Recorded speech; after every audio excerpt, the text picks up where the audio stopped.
नमस्कार दोस्तों, स्वागत है आपका इस वीडियो में। हम लोग बिहार मध्यमा एग्ज़ाम जो आप लोगों की 4 जुलाई से होने जा रही है, उसमें आपको किस तरीके से कॉपी लिखने हैं ताकि आपको फर्स्ट डिवीज़न आ जाए, आसानी से आपको फर्स्ट डिवीज़न आ जाए।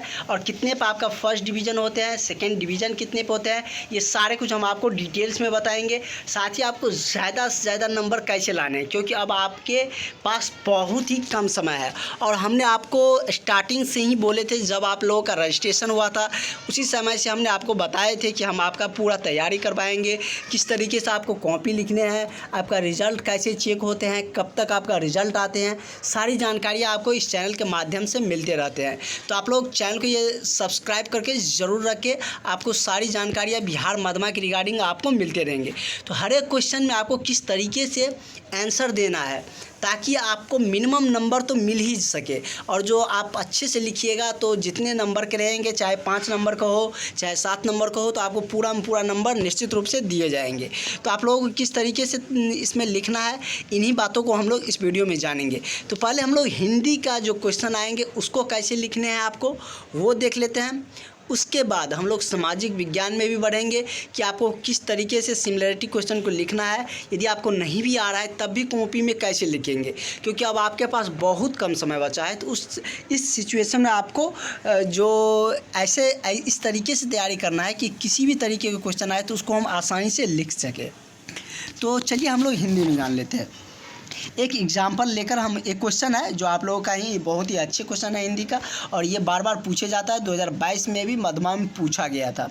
तो इसमें कि दिया गया प्रेम घन जो हमारे कवि जी है, कवि है, उनके जो आदर्श पुरुष भी कहे जाते हैं, उन्हीं के रिगार्डिंग क्वेश्चन है। उसके ही जो शीर्षक कविता है उसी से लिया गया है। तो प्रेम घन के आदर्श पुरुष कौन थे, ये हमारा क्या क्वेश्चन है। तो इसको हमको किस तरीके से लिखना है, तो जैसे कि आपको स्टार्टिंग में जब हिंदी का आपने, या तो आपके पास मध्यमा का नोट्स होंगे या बुक होंगे, या आपके पास जो कि गेस्ट पेपर होंगे, तो उसमें आपको हिंदी का जब निकाले होंगे तो उसमें आपको एक साइड आपका कविता होंगे, तो कविता, या शीर्षक है तो शीर्षक, या कहानी है तो कहानी देकर उसमें सारा कुछ दिया हुआ रहता है, किसके द्वारा रचित है वो भी दिए रहते हैं। तो वो आप लोग देख लीजिएगा, उसमें सारा कुछ दिया रहता है, वो हम आपको बता भी देंगे।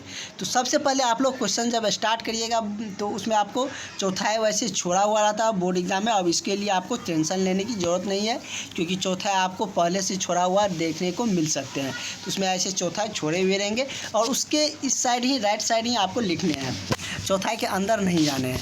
तो उसमें आप लोग स्टार्ट कैसे करना है, जैसे कि जिस तरीके से क्वेश्चन आएंगे तो उसमें जैसे कि दिया गया है कि प्रेम घन के आदर्श पुरुष कौन थे, तो हम इसमें ये लाइन ज़रूर डालेंगे। कोई भी क्वेश्चन रहेंगे तो हम उसमें ये ज़रूर डालेंगे कि प्रस्तुत प्रश्न, जो आप प्रश्न का उत्तर दे रहे हैं उसको लिखेंगे कि जो प्रस्तुत प्रश्न, ये यदि आपको याद है कि ये किस कविता का है, किस शीर्षक का है, तो किस चैप्टर का है, तो वो आप मेंशन करिएगा। नहीं है तो आप कविता या कहानी होंगे तो कहानी लिखकर आप आगे बढ़ सकते हैं।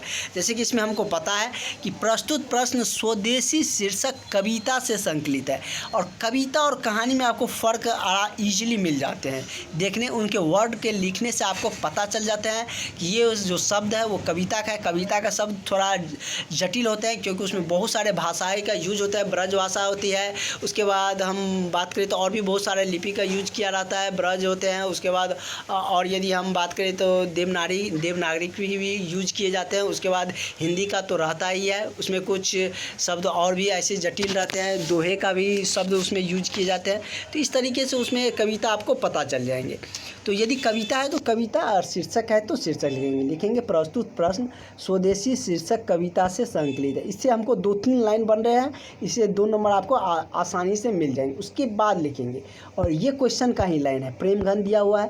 तो प्रेम घन आदर्श पुरुष किसको मानते थे, तो भारत तेंदु हरिश्चंद्र जी थे, उसको अपना क्या मानते थे, आदर्श पुरुष मानते थे। अब देखिए आपको इतना लाइन, यदि आपका 5 नंबर का क्वेश्चन है, इतना आपको तो ईजिली मिल जाएंगे।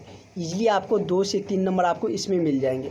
कोई भी क्वेश्चन आएंगे, जैसे कि आपको अदर क्वेश्चन भी पूछा जाए, जैसे कि कोई किसी भी आप चैप्टर से उठा लीजिए, किसी भी चैप्टर से आपको पूछा जाए कि जैसे कि केवरा या जैसे कि खुशबू रचते हाथ शीर्षक कविता किसका उद्देश्य है, तो हम उसमें भी लिखेंगे कि प्रस्तुत प्रश्न खुशबू रचते हाथ शीर्षक कहानी से लिया गया है या उससे संकलित है, और उसके बारे में जो भी हमको थोड़ा बहुत जानकारी रहेंगे उसके हम उसी को आगे बढ़ाएंगे और 2-4 लाइन लिखने का प्रयास करेंगे और 1 लाइन आपको क्वेश्चन से ही मिल जाएंगे। इस तरीके से आप 2-3 लाइन यदि आप लिखते हैं तो आपको क्वेश्चन में 3 नंबर ईजिली मिल जाएंगे। उसके बाद आपको और भी बहुत सारा क्वेश्चन रहेंगे, जिस टाइप से रहेंगे कि उसको आदर्श पुरुष इसी में रहेंगे कि कौन थे और उसके क्यों मानते थे, ये भी हमको लिखना है। और इसको बढ़ाकर जैसे कि हम 5-6 लाइन लिख सकते हैं। तो ये 3 लाइन आपको 2-3 लाइन जो होंगे ये आपको सब में यूज करने हैं। जितने भी हिंदी के क्वेश्चन आएंगे सब में ऐसे ही लिखने हैं। प्रस्तुत प्रश्न जो या स्वदेशी से रहेंगे तो स्वदेशी या किसी और चैप्टर से लिया गया है तो उसका हम जिक्र करेंगे। यदि चैप्टर का नाम नहीं पता है तो उसका हम जिक्र नहीं करेंगे और डायरेक्ट लिख देंगे कि शीर्षक कहानी से या कविता से लिया गया। जो भी रहेगा वो पता आपको चल जाएंगे। प्रस्तुत प्रश्न जैसे कि खेमा से लिया गया है तो लिखेंगे प्रस्तुत प्रश्न खेमा शीर्षक कहानी से संकलित है, और इसके जो और उसका जो आपका रचयिता का नाम पता रहेंगे, लेखक का, तो वो भी हम नीचे में लिख देंगे। जैसे इसमें हम प्रेमघन लिखे हैं जो कि इसके इस शीर्षक के रचयिता है, तो हम उसमें लिख देंगे जो भी उसका जो लेखक होंगे उसका जो ये शीर्षक कहानी इनके द्वारा रचित है। इस तरीके से आप यदि आप क्वेश्चन को बनाइएगा तो आपका जो लाइन है वो भी बढ़ेंगे और आपका जो नंबर जो मिलने वाले रहेंगे वो निश्चित रूप से मिलेंगे और आपका नंबर कटेंगे नहीं। और इतना तो आपको हर एक क्वेश्चन में लिखना है। यदि आपको नहीं भी आ रहा है तब भी लिखना है। उसके बाद आपको जो क्वेश्चन रहेंगे उसी को थोड़ा बहुत मिलाकर आपने से खुद से लिख सकते हैं। और किस तरीके से लिखना है और भी हम प्रैक्टिस करवा देंगे बहुत सारे क्वेश्चन का।